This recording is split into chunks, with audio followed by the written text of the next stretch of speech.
É com grande alegria e expectativa que lhe apresento o volume 3 de mensagens escolhidas de Ellen Goldwhite. Caso goste deste conteúdo, não esqueça de deixar seu like. Ao compartilhar este precioso volume com outros, você estende o convite para que mais almas possam ser tocadas e transformadas pela mensagem de esperança e amor que ele contém. Que esta mensagem fortaleça sua fé, renove suas esperanças e inspire-o a viver uma vida conforme a vontade de Deus. Boa audição. Mensagens Escolhidas, volume 3. Anexo 7. Normas. O cristão precisa manter contínua vigilância sobre as normas que adota. Ao enfrentarmos as vicissitudes da vida no mundo com normas em declínio, e ao nos associarmos com membros de igreja que talvez estejam se comparando uns com os outros, nossas próprias normas que outrora eram mantidas bem alto podem baixar imperceptivelmente. Se olharmos para as mensagens que Deus enviou ao seu povo em tempos passados e em nosso tempo, veremos como ele achou desnecessário repetir e repetir incentivos a seu povo para que andasse de acordo com a sua vontade. Em nosso tempo, isto é especialmente verdade da aceitável observância do sábado, do vestuário e adorno e da reforma pró-saúde.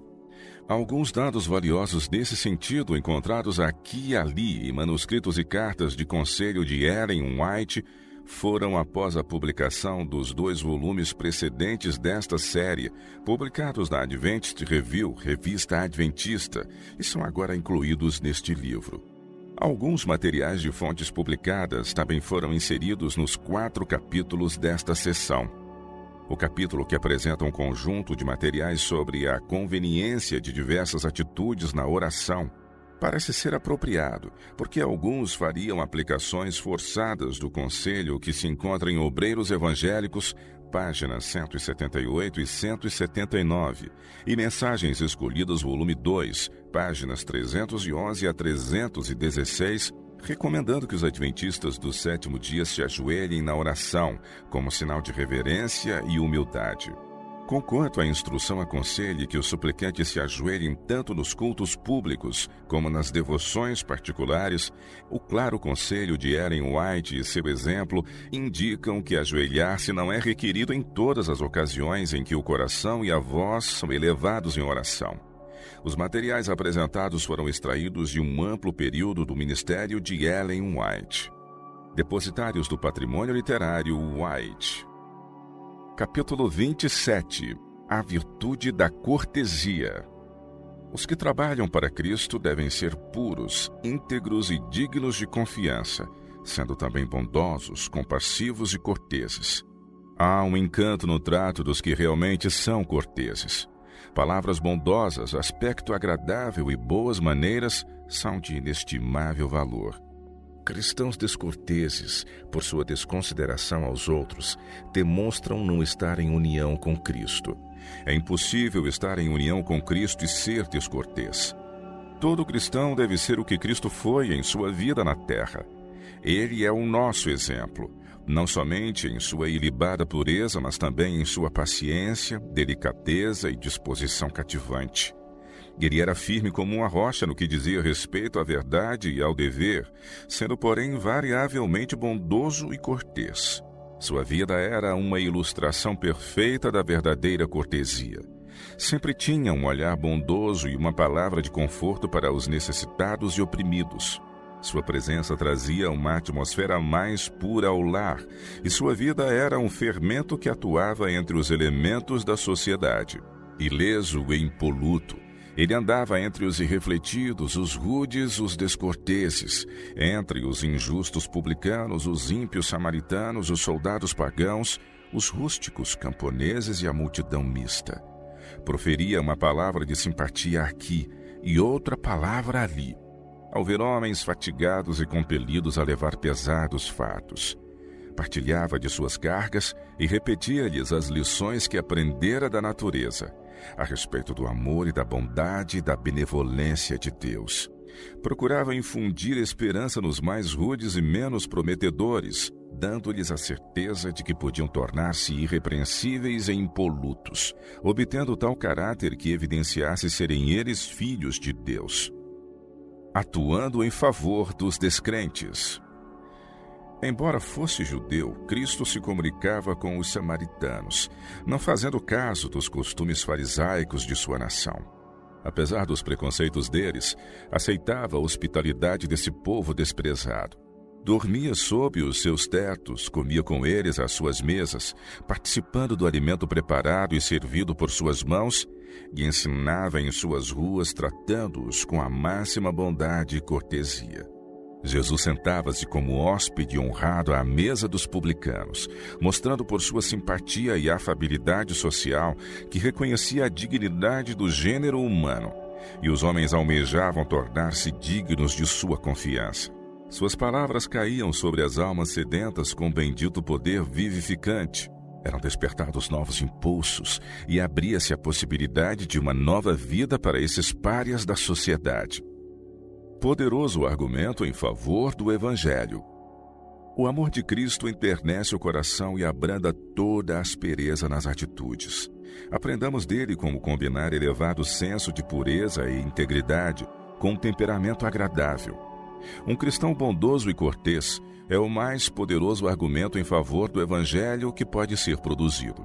A conduta de alguns que professam ser cristãos é tão destituída de bondade e cortesia que seu bem é difamado. Sua sinceridade e retidão talvez não sejam postas em dúvida, mas sinceridade e retidão não compensarão a falta de bondade e cortesia. Tais pessoas precisam compreender que o plano da redenção é um plano de misericórdia, posto em operação para suavizar tudo que é duro e áspero na natureza humana. Precisam cultivar aquela rara cortesia cristã que torna os homens bondosos e atenciosos para com todos. O cristão deve ser compassivo, bem como fiel, piedoso e cortês, bem como íntegro e honesto. Os homens do mundo procuram ser corteses e tornar-se tão agradáveis quanto for possível. Eles procuram tornar seu modo de falar e suas maneiras de tal índole que tenham a maior influência sobre aqueles com os quais se comunicam. Usam seu conhecimento e capacidades tão habilmente quanto for possível para alcançar esse objetivo. Os filhos do mundo são mais hábeis na sua própria geração do que os filhos da luz. No decorrer da vida, encontrareis pessoas cuja sorte longe está de ser fácil. Labutas e privações sem nenhuma esperança de coisas melhores no futuro tornam o seu fardo muito pesado. E quando é acrescentado o sofrimento e a doença, o fardo quase se torna insuportável. Aflitos e oprimidos, elas não sabem para onde volver-se em busca de alívio. Quando encontrardes tais pessoas, empenhai-vos de todo o coração na obra de ajudá-las. Não é um propósito de Deus que seus filhos se encerrem em si mesmos. Lembrai-vos de que Cristo morreu por eles, assim como por vós. Em vosso trato com eles, sede compassivos e corteses. Isto abrirá o caminho para os ajudardes, para conquistardes sua confiança, para lhes transmitirdes esperança e coragem. A graça de Cristo transforma totalmente a pessoa. O apóstolo nos exorta: segundo é santo aquele que vos chamou, tornai-vos santos também vós mesmos em todo o vosso procedimento, porque escrito está: sede santos, porque eu sou santo. A graça de Cristo transforma o homem inteiro, tornando o grosseiro polido, o rude gentil, o egoísta generoso. Ela controla o temperamento e a voz. Sua atuação é vista em polidez e terna consideração, manifestadas de irmão para irmão, em palavras bondosas e animadoras e ações altruístas. Há uma presença angélica no lar. A vida exala suave perfume que acende a Deus como sagrado incenso. O amor é manifestado em bondade, delicadeza, clemência e longanimidade. A expressão do rosto se modifica. É revelada a paz do céu. Vê-se uma delicadeza habitual, um amor mais do que humano. A humanidade torna-se participante da divindade. Cristo é honrado pela perfeição de caráter. À medida que essas modificações são aperfeiçoadas, os anjos rompem num cântico arrebatador, e Deus e Cristo se regozijam com as almas moldadas de acordo com a semelhança divina. Tons agradáveis e linguagem correta. Devemos acostumar-nos a falar em tons agradáveis, a usar linguagem pura e correta, e palavras que sejam bondosas e corteses. As palavras bondosas são como orvalho e suaves aguaceiros para a alma. A Escritura diz de Cristo que a graça era derramada em seus lábios para que ele soubesse dizer boa palavra ao cansado. Isaías 50, verso 4. E o Senhor nos ordena: a vossa palavra seja sempre agradável, Colossenses 4, verso 6, e assim transmita a graça aos que ouvem. Alguns com quem entrardes em contato serão rudes e descorteses, mas por causa disso, vós mesmos não deveis ser menos corteses. Aquele que deseja preservar seu respeito próprio deve cuidar para não ferir desnecessariamente o respeito próprio dos outros.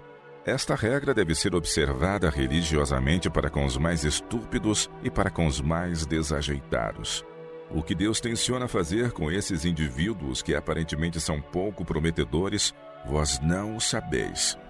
No passado, ele aceitou pessoas que não eram mais promissoras ou atraentes para que realizassem uma grande obra para ele. Seu espírito, influindo sobre o coração, despertou toda a faculdade para a ação vigorosa. O Senhor viu nessas toscas pedras brutas precioso material que resistiria à prova da tormenta, do calor e da pressão. Deus não vê como vê o homem. Ele não julga segundo as aparências, mas esquadrinha o coração e julga com justiça. Sejamos abnegados, estando sempre atentos para animar a outros, para aliviar seus fardos, por meio de atos de terna bondade e de amor altruísta. Essas atenciosas cortesias, começando no lar e estendendo-se muito além do círculo familiar, muito contribuem para compor a soma da felicidade da vida, e sua negligência não constitui pequena parcela dos infortúnios da vida.